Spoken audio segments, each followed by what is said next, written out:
네, 안녕하세요. 이번 시간에는 진단키트 관련주들이 최근에 엄청 큰 폭으로 올랐다가 엄청 큰 폭으로 내려왔기 때문에 혹시 반등할 때가 어느 정도 되지 않았을까 싶어서 영상을 찍게 됐는데요. 이것들은 이제 보는 방법들이 여러 가지가 있지만 저는 그냥 간단하게 제가 아는 선에서 차트로 조금 봐보고 거래원으로 한번 분석을 해보고 약간의 보조지표로 함께 봐보려고 합니다. 일단 여기 저점에서 대비 지금 보시면 지금 지수에서 거의 2배 가량을, 그러니까 62,200원에 사신 분들은 거의 지금 가지고 계신 현금이 반토막이 날 정도로 이제 지수가 떨어져 있는데요. 수젠텍 같은 경우에는 이게 차트를 보시면 일단 여기 혹시 꼭지에서 이 고점에서 저번 이 7월 13일에 있었던 여기 고점까지 이은 선이 이렇게 이어지면 지금 아직까지 여기랑 갭이 있지만 곧 만난다는 걸 알 수가 있고, 그 다음에 여기에서 이제 저점을 이은 그 수치 선도 이제 곧 여기서 만나는 걸 알 수 있습니다. 그리고 또 가장 중요한 거는 여기에서 이 직선으로 보셔도 여기 보시면 이제 윗꼬리가 여기에 언제지 7월 10일, 그 다음에 여기도 7월 28일, 7월 23일 이렇게 세 부분에서 고점에서 걸리고, 여기도 고점이 걸려서 이제 과거의 저항선이었는데 지금은 지지라인으로 바뀐 거를 알 수가 있어요. 그러니까 추세선이 이 밑보다 하단에서 올라오는 추세선도 지금 만나고, 그 다음에 고점에서 만나는 과거의 저항선 자체도 지금 지지선으로 딱 맞붙어 있기 때문에 이게 여기서 지지를 한번 받을 타이밍이 나온 것 같다고 생각했고, 그리고 또 요즘에 한국에서 너무 코로나 확진자들이 나오니까 약간 테마주라는 게 실적이 지금 예상보다 좋게 나오지 않아서 폭락하는 시점인데, 앞으로 더 코로나가 없어지지 않는다면 실적이 개선되지 않을까 하는 이제 마음에 조금 올라갈 수도 있겠다 싶어서 영상을 찍었고요. 물론 이런 테마주들은 저번에 마스크주에서도 말씀을 드렸지만 크게 가더라도 얼마나 크게 갈지 모르고 가도 적게 갈 수도 있고 폭락을 할 수도 있기 때문에 이런 거는 이렇게 약간 차트로 일부러 개미들한테 보여지게 한 다음에 오히려 여기서 저항을 받을 거야 하면서 폭락을 시킬 수도 있기 때문에 정말로 여유자금으로만 들어가시면 될 것 같고, 혹시 물리신 분들이 있다면 혹시라도 반등을 주게 되면 나오거나 아니면 추가 이득을 볼 수 있는 기회를 삼았으면 좋겠어서 영상을 찍은 겁니다. 네, 그래서 여기 거래량을 한번 보시면 거래량이 가장 여기 큰 고점은 아니지만 그 전에 있는 7월 31일 날 대략 꽤 많은 거래량이 터졌죠. 근데 여기에 이 거래량 대비해서 이 절반 수치, 그 다음에도 절반, 이거 두 개 더하면 거의 이날 거래량이 되거든요. 그럼 이날 힘을 써서 올린 것들을 이날 다 팔았다고 볼 수도 있을 것 같고, 그 다음에 유지하는 과정과 그 다음에 여기 폭락 시점에서도 거래량이 꽤 터졌기 때문에 많이 이제 힘없이 빠진 거래량은 아니라서 반등이 쉽게 일어날 것 같지는 않다고 생각을 합니다. 그리고 이제 제가 이번에 볼 보조지표는 스토캐스틱이라는 이제 보조지표인데요. 여기 이 보조지표가 무슨 뜻을 뜻하냐면, 이제 대략 여기를 말해드리면, 이제 여기는 이제 10일 동안 이제 가장 큰 고점과 가장 낮은 저점의 지수를 대비해서 지금 이 주가가 어느 정도 위치에 있는지를 여기 100부터 0까지의 그 중간에 퍼센트로 나타낸 겁니다. 그거를 이제 이동평균을 6으로 하고 또 이동평균을 한 그런 모습을 보여주는 건데요. 대강 말씀드리면 이렇고, 나중에 또 전문적으로 한번 알려드리게 되면 이제 패스트 스토캐스틱이랑 슬로우 스토캐스틱이 있는데, 이건 지금 슬로우를 이용한 겁니다. 왜냐면 이제 이 주가의 흐름과 맞는 이 흐름의 스토캐스틱 그래프를 찾아내기 위해서 조금 패스트는 너무 위아래가 변동폭이 크고 슬로우는 작기 때문에 슬로우를 쓴 거고요. 여기서 보시면 그래도 여기랑 조금 더 비슷하다고 혹시라도 말을 할 수 있다면, 조금 이런 잔폭은 줄이면 이게 이거랑 비슷하다 할 수가 있는데, 근데 여기서는 이제 너무 일이 크고, 그 다음에 여기서는 딱히 이제 뭘 보이지가 않지만, 이거를 그래서 저는 120분 2시간 선과 4시간 선으로 나눠서 볼 거예요. 자, 여기 있는 이 빨간 색깔 색칠된 부분이 간단하게 설명을 드리면 과매수 구간, 파란 색깔은 이제 과매도 구간인데요. 과매수 구간이라는 거는 지금 이 제가 아까 말씀드렸듯이 여기는 이제 20으로 돼 있지만, 그러면 이제 2시간 기준으로 하면 이제 40시간 기준에서 가장 고점과 저점에서 지금 여기 나와 있는 이 여기 8월 9일, 8월 3일에 있는 이 시간대의 지수들은 가장 지금 많이 올라와 있는 과매수 구간이라고 빨갛게 표현이 된 거고요. 지금 이제 금요일날 이제 장이 끝날 때 나온 지금 이 3만원대는 너무 많이, 지금 21평, 그러니까 40시간 평균 해서 너무 많이 떨어져 있는 과매도 구간이라고 볼 수가 있습니다. 주로 여기 있는 매수법은 이제 과매도일 구간에서 매입을 해서 과매수인 구간에서 팔아라 라는 법칙으로 대부분 이용이 되고 있는 이 기법인데요. 근데 이 기법은 이제 보조지표는 항상 후행지표이기 때문에 미래를 예견할 수 없고, 지나왔을 때 이게 지금 과매도구나까지만 알 수 있는 거라, 지금 보시면 여기 두 번째 20 기준으로 한 것과 10 기준으로 한 스토캐스틱 전부 다 과매도 구간을 나타내고 있고, 그리고 이제 빨간색이 아까 예전에 제가 알려드린 MACD와 같이 초록색을 통과할 때 좋은 현상으로 보고 있어요.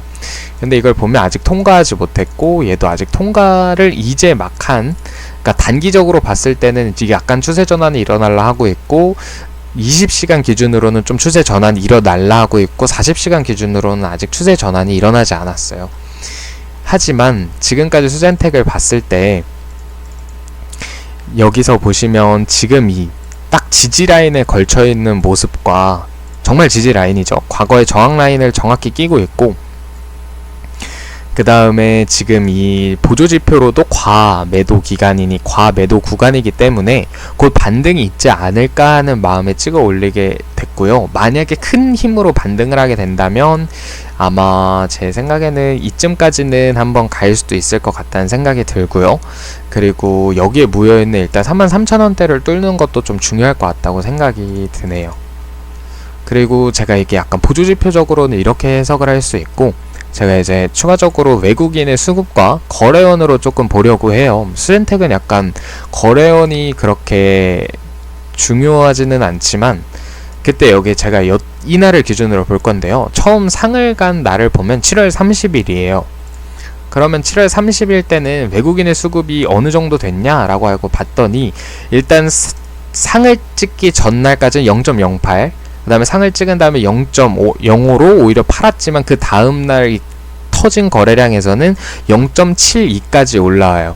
근데 이제 보시면 여기서 이제 조금씩 처분을 하다가 여기 폭락 시점이 8월 11일인데 이 전날까지 이제 산 거의 절반, 0.35가 됐으면 7위에서 절반을 매도했죠. 그 절반을 처리한 다음에 약간 더 이 폭락한 날 좀 담았다가 오히려 지금 더 팔고 있는데, 이 구간에서는 이때 지금 산 물량을 전부 다 털어내지 않는 모습처럼 보이긴 해요. 그러니까 아직 외국인이 아직 0.몇 프로, 0.3%면 정말 작긴 하지만 아직까지 샀던 거를 그렇게 다 팔고 있지는 않다.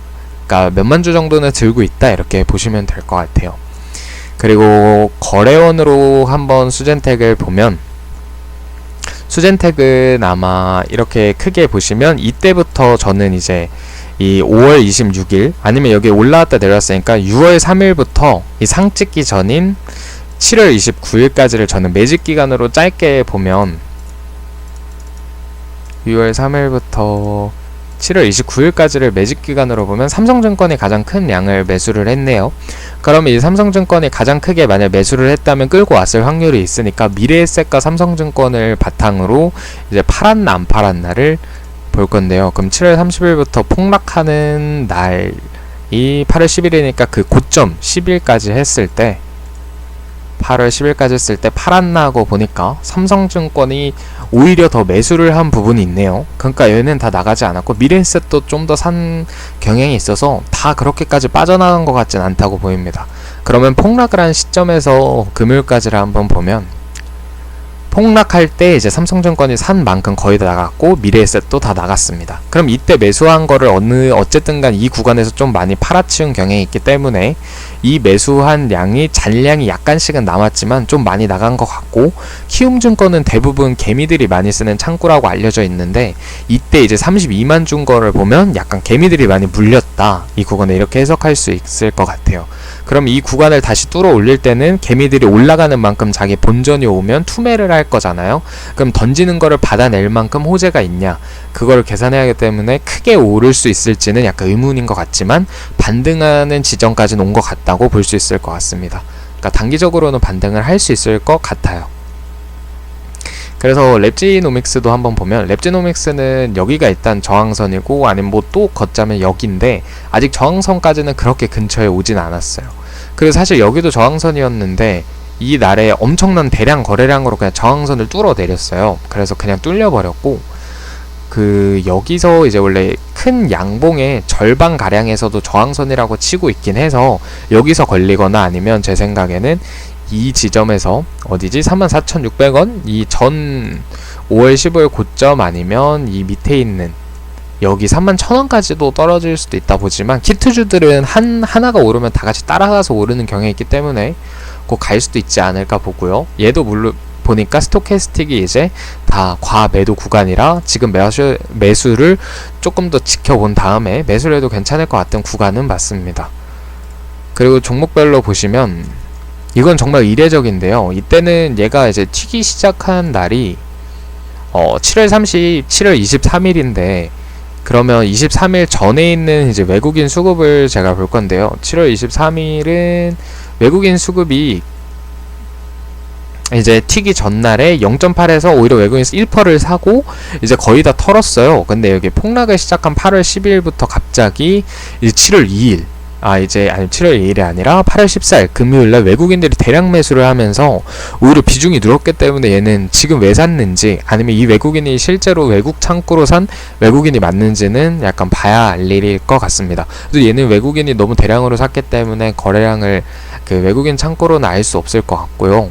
그래서 얘도 이제 증권사로 한번 분석을 해보면, 저도 이제 여기부터 여기가 매직 구간으로 봤을 때 5월 19일부터 아마 7월 22일을 한번 매직 구간으로 봐볼게요. 5월 19일부터 7월 22일 그러면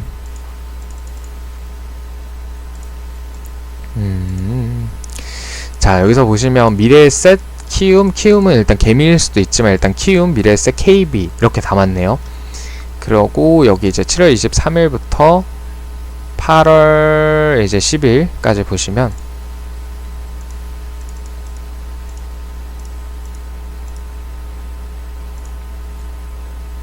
미래에셋 때는 좀 더 담았고, 오히려 여기서 모건서울이 이제 대량으로 담은 걸 보면 이제 갈 여력이 조금, 왜냐면 모건서울은 이제 확실한 외국계 창구이기 때문에 더 갈 여력이 있다 보이고요. 여기서 샀던 세력이 NH도 그렇게 크게 판 게 보이지 않기 때문에 크게 팔았다고 볼 수는 없을 것 같네요. 근데 대부분 키트주가 떨어지면서 제가 이제 찾은 거는 이 삼성증권 창구가 코로나 관련주, 그리고 키트주들을 대부분 팔아치우고 있고 얘가 조절하고 있는 것으로 보여서 이 삼성증권 거래 창구를 제대로 보시면 좀 더 도움이 될 것 같아요. 근데 이 약간 구간에서도 어쨌든 간 이 고점에서 모관서울이 좀 샀고, 이게 옛날에 공매도를 환매수한 건지는 모르겠지만 어쨌든 간 샀고, 이 폭락 시점에서는 또 JP 모간이 대량으로 매수를 했기 때문에 골드만도 샀고 아직 갈 여력은 충분하다고 생각이 됩니다. 그러니까 저점이 왔을 때 튕길 확률이 꽤 크다고 생각이 들어요. 왜냐면 외국계 창구들이 물론 단타인 경우도 있지만 JP 모간은 요즘에 좀 단타인 경우가 있습니다. 예를 들어 전날에 사고 다음날 2-3% 떴을 때 팔고 나가는 경우가 있는데, 골드만이나 아니면 모간은 그렇게까지 단타가 아닌 걸로 제가 알고 있어서 되게 좋은 수급 방향으로 저는 생각하고 있습니다.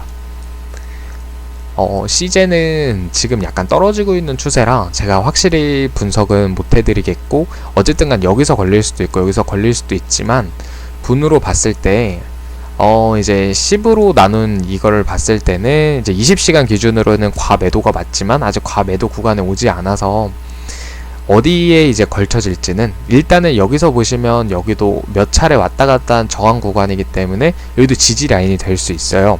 만약에 여기가 뚫린다면 여기까지 올 텐데, 어쨌든 간 키트주의 대장은 시젠이기 때문에 시젠이 크게 뚫리지 않는다면 아마 키트주들이 이번에 코로나 사태 때문에 반등을 크게 준다면 시젠도 아마 가지 않을까 싶어서 여기가 저항 구간이 될 거라고 생각이 듭니다. 시젠은 너무 시총도 크고 거래원보다는 약간 수급이 중요할 것 같아서 얘는 이렇게 저항 라인이 이쯤에 있는 것 같고까지만 약간 설명을 해드리겠습니다. 간단하게 시젠도 외국인을 보면 보유율이 뭐 워낙 높아서 오르기 시작한 날이 7월 3일이네요. 7월 3일부터 8월 11일까지 올랐으니까 7월 3일부터 그럼 14%에서 아직까지 그렇게 더 오르면 올랐지 빠진 거는 크게 없기 때문에 외국인은 나가지 않았다고 볼 수 있을 것 같네요. 하지만 외국인이 이때까지 매집을 했다고, 이 구간에서 매집을 했다고 가정을 하면 여기 다 수익권이고 지금도 수익권이기 때문에 이 구간까지는 충분히 내려올 수 있다고 생각은 합니다. 그리고 마지막에 내려온 거래량은 이제 기대감이, 실적이 앞으로도 좋을지 안 좋을지에 대한 실망감이 섞인 매물이라 여기서는 좀 위험할 것 같습니다. 어쨌든 간 거래 지지라인도 깨졌고 어디까지 떨어질지 아니면 이번 저항선에서 저항을 받을지는 얘는 확실하지 않은 것 같습니다. 그래서 이 정도로 한 3개 정도 살펴봤는데요. 그럼 시젠, 랩지노믹스, 뭐 수젠텍, 그 다음에 가볍게 뭐 다른 차트들을 한번 휴마시스 같은 것도 보면 휴마시스도 어쨌든 지금 딱 저항 라인에 올라와 있어요. 여기서 더 빠지면 여기까지 열려있기 때문에 이게 참 애매하지만 여기서는 무조건 지지를 받아야 되는 라인인 거는 확실합니다. 그래서 보시면 거래량이 휴마시스는 빠질 때 그렇게 심각한 거래량으로 빠지지 않았어요. 이날도 이제 쐈다가 내려올 때 큰 거래량으로 내려온 게 아니기 때문에 저는 휴마시스는 그렇게 갈 여력이 아직 남아있는 것 같다라고 생각이 됩니다. 그러고 이 분으로도 봤을 때 아직 과매도 구간은 이 20시간 기준으로는 평균 냈을 때는 과매도 구간이 들어왔지만 40시간은 아직 과매도는 아니라 그리고 확실한 저항 구간이 맞죠. 저항 구간이기 때문에 휴마시스도 반등을 기대할 수 있고, 이번에 코로나 확진자들이 이제 폭증하는 것과 엮여서 조금 더 반등이 어느 정도일까지 모르겠지만, 왜냐면 어쨌든 간 폭락하는 와중에 개미들이 더 샀잖아요. 일반 투자자들이 많이 샀을 때에는 그 반등하는 힘이 올라올 때마다 자신들의 본전이 오면 팔아치우는 경향이 있어서 크게 올라가기 힘들 수도 있지만 반등 구간에는 왔기 때문에 몇 프로 정도는 뜰 수 있다라고 저는 개인적으로 생각을 합니다. 이 정도로 키트주를 한번 본 거를 마치겠고요. 물론 저도 절대로 전문가가 아니기 때문에 이게 맞다고 할 수 없지만 그냥 제가 가볍게 공부한 정도로는 여기가 반등 구간이고 보조 지표로도 과매도 구간인 게 전부 다 키트주들이 거의 다 과매도 구간에 진입했기 때문에 이제 좀 반등할 때가 되지 않았나 싶어서 찍어 올리게 됐고요. 뭐 그 키트주 테마 관련 주들은 항상 말씀드리지만 어떻게 될지 모르고, 이번에도 키트주가 실적이 좋은데도 무너질 줄도 몰랐으니까 절대로 큰 돈을 투자하시면 안 될 것 같다는 생각이 듭니다. 네, 봐주셔서 감사하고요. 구독과 좋아요 꼭 부탁드리겠습니다.